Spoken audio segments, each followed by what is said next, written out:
भाई जो गुरु वचन पे डट गए कट गए फंद निर्मल करो ताकि वो हमें स्वीकार करे। बच्चों, परमात्मा कबीर जी बार बार बताते हैं कि ये संसार अच्छा नहीं है, ये काल का लोक है, इसके अंदर कोई भी सुखी जीव नहीं है 21 ब्रह्मांड में।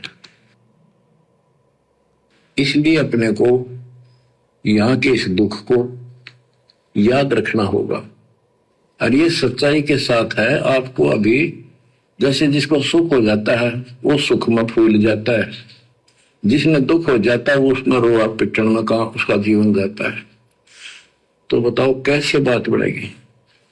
स्पष्ट कर दिया गुरुदेव ने संगत की क्या हालत है वर्तमान में।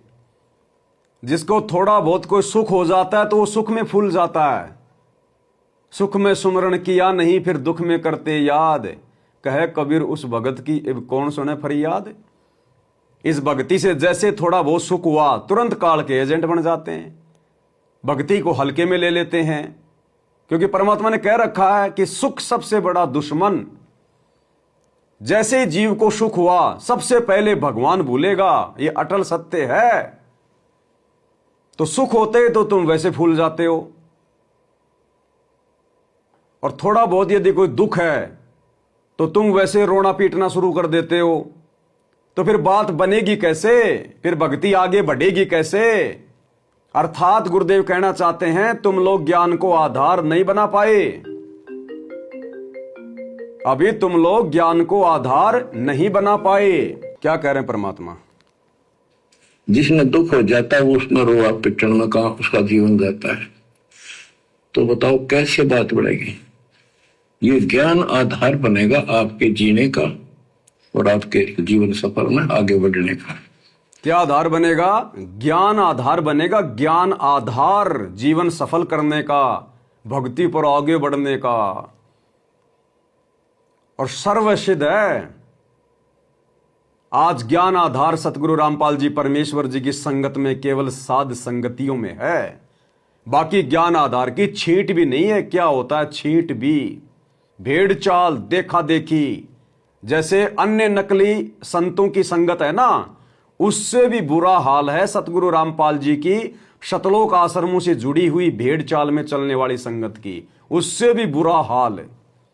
हिसार जेल में बैठे हुए अपने प्रियतम सतगुरु रामपाल जी भगवान को अपनी नीच हरकतों के कारण खून के आंसू रुलाते, खून के आंसू। भाई सतगुरु अपना दर्द कैसे बयान करेगा। सत्संगों के माध्यम से। अभी आप धीरे धीरे सुनते जाना इन विशेष संदेशों में जो आगे आगे आप लाइव सुनोगे, कैसे कैसे परमात्मा आश्रम से जुड़े हुए भाई बहनों की घटिया हरकतों से दुखी हैं, परेशान हैं। सतगुरु ने यहां तक कह रखा कि बच्चों अपने ऊपर रहम नहीं कर सकते तो कम से कम मेरे ऊपर तो रहम करो।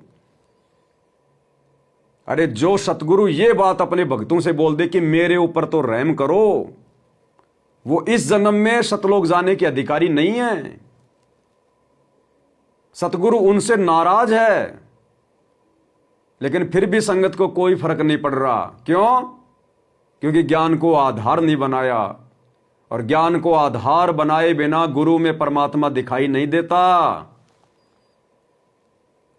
ये कोई सॉफ्टवेयर नहीं मिलता किसी दुकान पे जो लाके अपने अंदर फिट कर लोगे कि मैंने मान लिया गुरु को भगवान, मान लिया मैंने गुरु को भगवान। या मेडिकल की दुकान पे कोई टैबलेट नहीं मिलती कि 4 टैबलेट खा ली तो मान लिया गुरु को भगवान, मान लिया गुरु को भगवान। ये भक्ति की टैबलेट खानी पड़ेगी, भक्ति की टैबलेट। और ये पिछले संस्कार होते हैं। परमात्मा कहते हैं पिछले जन्म से होत है पूर्ण हंस मुराद। तो भाई और बहनों, सतगुरु का विशेष आशीर्वाद और पिछले जन्म जन्मांतरों के शुभ संस्कार जब भगत के इकट्ठे हो जाते हैं, तब भगत अपने हृदय से, अपनी आत्मा से अपने गुरु को परमात्मा मान सकता है। गुरुदेव ने क्या बताया विशेष संदेश नंबर 1 में, गुरु से लगन कठिन है भाई, और लगन लगे बिन काम न सरता, जीव पर ले हो जाई, गुरु से लगन कठिन है भाई। अगर एकमात्र कोई सबसे कठिन काम है सृष्टि में तो केवल गुरु से लगन लगाना। अरे गुरु से लगन लग गई तो मोक्ष मिल गया, और मोक्ष प्राप्त करने से कठिन काम कोई संसार में नहीं है। और अगर गुरु से लगन लग गई, बात समझ में आ गई, तो मोक्ष प्राप्त करने से सरल भी कोई काम नहीं दुनिया में। बहुत आसान है, बहुत इजी है। अगर गुरु से लगन लग गई तो गुरु से लगन कब लगेगी? जब दुनिया से लगन हटेगी। मेरी लगी, गुरु से लगन तब लगेगी जब दुनिया से हमारी लगन हटेगी। और दुनिया से लगन हटेगी भाई ज्ञान से। और ज्ञान आप सुनते नहीं, सुनते तो आप विचार नहीं करते, चिंतन मनन नहीं करते। आपके खुद के अंदर कोई कॉमन सेंस नहीं है, कोई चिंतन मनन नहीं है। और दूसरे भगत भाई बहन हमारे जैसे साथ संगति वाले अगर समझाते हैं, वीडियो बनाते हैं, उनकी तुम सुनते नहीं, तुम मानते नहीं, क्योंकि तुम अहंकार में सड़ रहे हो। क्योंकि तुम अहंकार में सड़ रहे हो। और अहंकारी प्राणी भाई परमात्मा को पसंद नहीं है, वो फिर यहीं सड़ेगा काल के लोक में। तो अगरम मगरम छोड़ दो मेरे भाई। अच्छी बातें, अच्छा ज्ञान कहीं से भी मिल जाए उठा लेना चाहिए। हम आपके गुरु भाई बहन हैं, आप लोगों के दुश्मन नहीं हैं। लेकिन तुम्हें तो दुश्मनों की बातें अच्छी लगती हैं।